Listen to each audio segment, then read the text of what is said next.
Hello.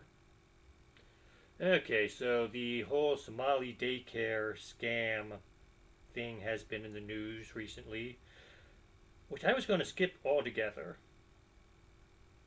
And then I got thinking about it a little, and I realized this is actually the tip of a bigger iceberg. So, again, it's not my intent to go into a whole bunch on the Somalis themselves and the daycare, healthcare frauds that have been going on, although they are a problem. But it is my intent to point out that this has been going on for a while in a larger, broader sense. And it wasn't just Somalis, not just foreigners or illegal aliens or even legal aliens altogether. Although that is a slight part of the problem. I will get into that. So the problem is,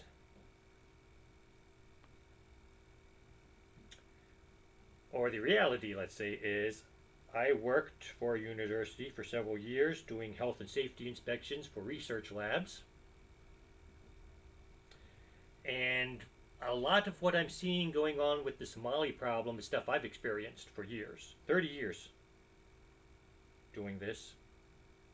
So I'm going to give some examples of that and how the parallels I can draw between the actual current Somali healthcare problem or scam problems, fraud problems, and things which have been going on for years.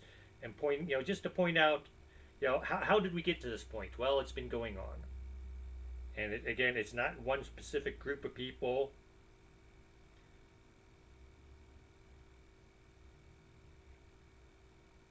So, again, health and safety inspections for labs. More specifically, I started out with radiation safety. So if you wanted to use radioactive material, I'm doing this assay, and I need P32 in order to track where this goes, and you need our permission because general chemicals are fairly easy to get, although we did regulate them. Radioactive material, both the state and the federal government regulate those. We need the university needs a license with them in order for us to even have them on campus. And then in turn, because we had stronger standards to apply to them, we expected the labs to go through a certain amount of hoop jumping. You want to use radioactive material, you have to apply to us. We hold the license. If you want to work on the license, you apply to us. We didn't have final say. There was a committee, which we basically were the doorway to the committee in some sense. But parts of this application, there was one part, just one page, 18 points. The primary investigator, PI, is responsible for these 18 points in their lab, and you have to do surveys on a regular basis. You have to make sure your staff is trained properly. You have to make sure you have certain safety features in place.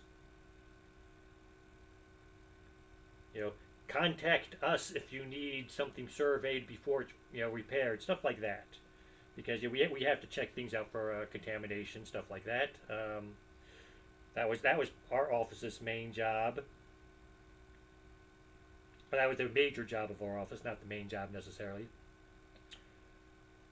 And so it was like page 6 or 7 of the application process had this 18 points listed, and the supervisor had to, the PI, the guy applying to be a PI, had to sign off on the bottom, yes, I will do all these.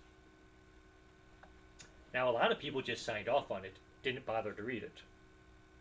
It was our job to explain it to them, which I always did. I don't think other people did. I don't think they always. We can explain it to them. We can't make them listen.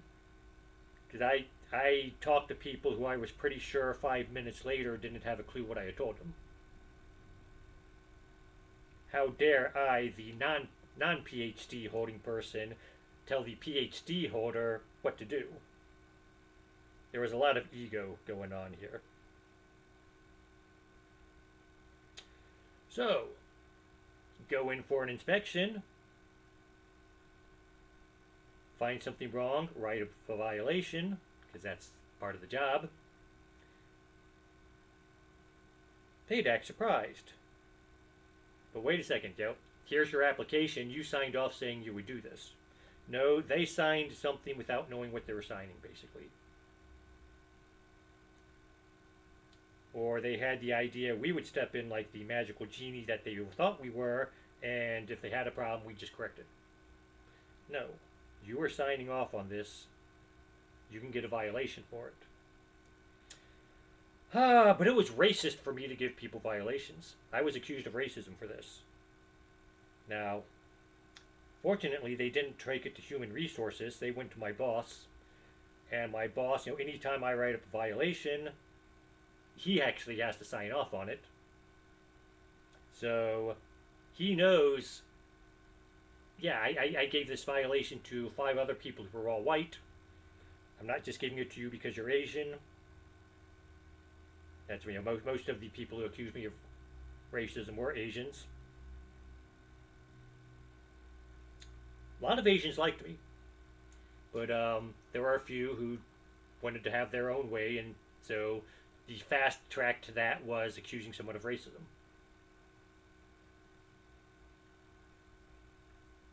And that's sort of where we are now. If you criticize the Somalis and say, look what's going on here, and even point out, hey, this is a part of their culture, seemingly, or some of their culture. Saw a video, someone goes back and even quotes T.E. Lawrence about people from that part of Africa, and something to the effect of they believe that if there is money to be made from conning people and you don't do it, then you're the idiot, or something like that. I might have to look up the exact quote.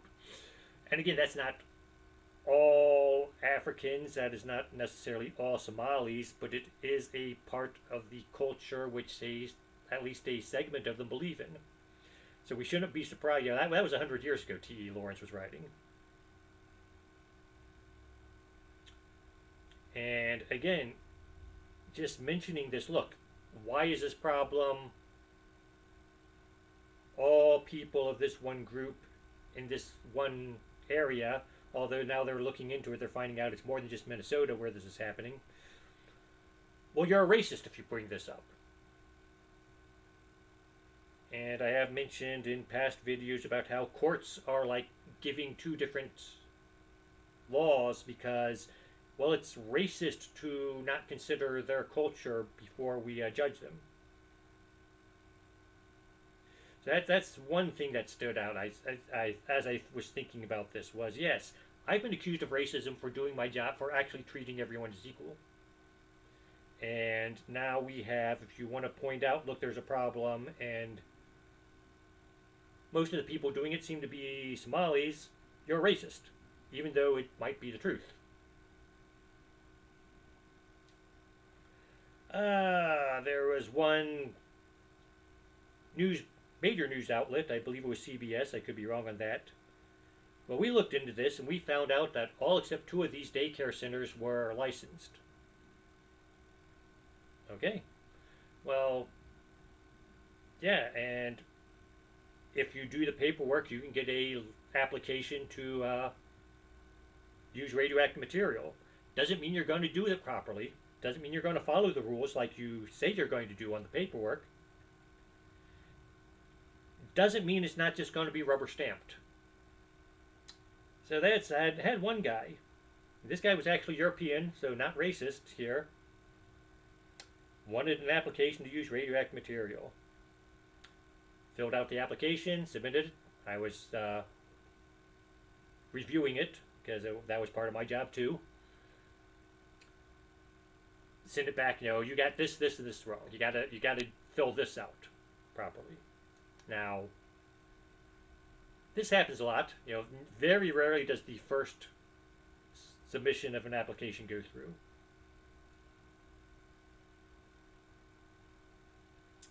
He submits another one. look at it. He hasn't corrected half of what I told him to. Entirely possible that I just didn't explain it properly. So, okay, you got this and this correct. Now you got to do this and this. And here, gave him some examples. Here's what you might want to think about. The guy submitted 2 more times because he kept getting it wrong. And some of it was ego on his fault. It's like, I don't know why I have to do it. He did ask me on the phone, why do I have to do this? And I told him why he had to do it. And so it was, his procedures were full of sarcasm and basically, I don't want to do this and I think it's stupid to do this. And I'm only filling this out to point out that I think it's wrong rather than tell how I'm actually going to do it. He did that 3 times. 4th time it finally got approved. Before I approved the 4th time, or before he submitted the 4th one, I actually asked my supervisor, look, this guy has been doing this, he's done it 3 times. He's not listening to anything I tell him. And look, what he's writing here, it's obvious he doesn't want to do what's right. Is there any way we can just say, no, we're not going to let you submit anymore? Answer, no, you cannot. As long as he writes down the correct thing, eventually, we will approve it. And even though it's obvious from what he's writing, he's probably not going to do the right thing because he keeps, we're going to assume he's going to do it. And actually, it turns out that the information he gave was wrong altogether. Some of the information, at least. And so, what we approved as being proper turned out to be not properly safe because he told us he was using dry material when in fact it was not dry material. So that was one. Based on all the information we had, we approved it. Based on the fact that it was correct and, despite the fact that he was obviously not going to do this thing, we approved it. Lo and behold, he finally quits. He moves out, whatever. We have to do a survey of his lab to make sure there's no contamination before the next person uses it. There was contamination. Because we just rubber stamped something without finally, questioning the guy's motives or the guy's, attitude.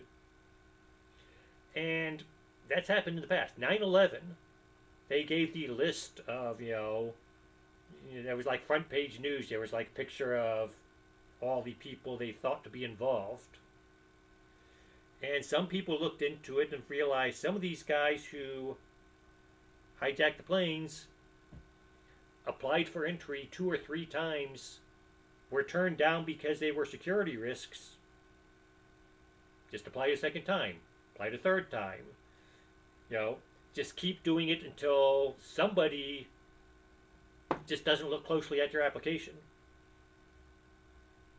So yeah, some of them were already, looked at as security risks. They just applied again and hoped someone else got the application this time. And it eventually happened. And that's also, so, okay, these daycare centers are licensed. Well, yes, but how often did they apply for their license? And, did the people approving the application for the license actually talk to them and find out what they were really doing, or did they just rubber stamp it up? Everything they wrote in the right words, we'll just rubber stamp it. Supposedly, stuff like this, the state, generally states will inspect things like this, daycare centers and stuff. Were they inspecting them or not? Now again, worked in a place where I did inspections. I was accused of being racist for pointing out things which were obviously wrong. I did have some co-workers who did not want to give violations on things, which were clear violations, because they were afraid of being racist or being identified as racist. So yeah, this is a problem, It's not just, Somalis are bad, because other people are doing it. It is, well, we're afraid of being called racist, so we're going to hold them to a different standard. we're not going to follow up because we might be seen as racist, even though we're inspecting them as much as we inspect everyone else. But it's still racist because they just have to claim you're inspecting us. Why? You must be a racist.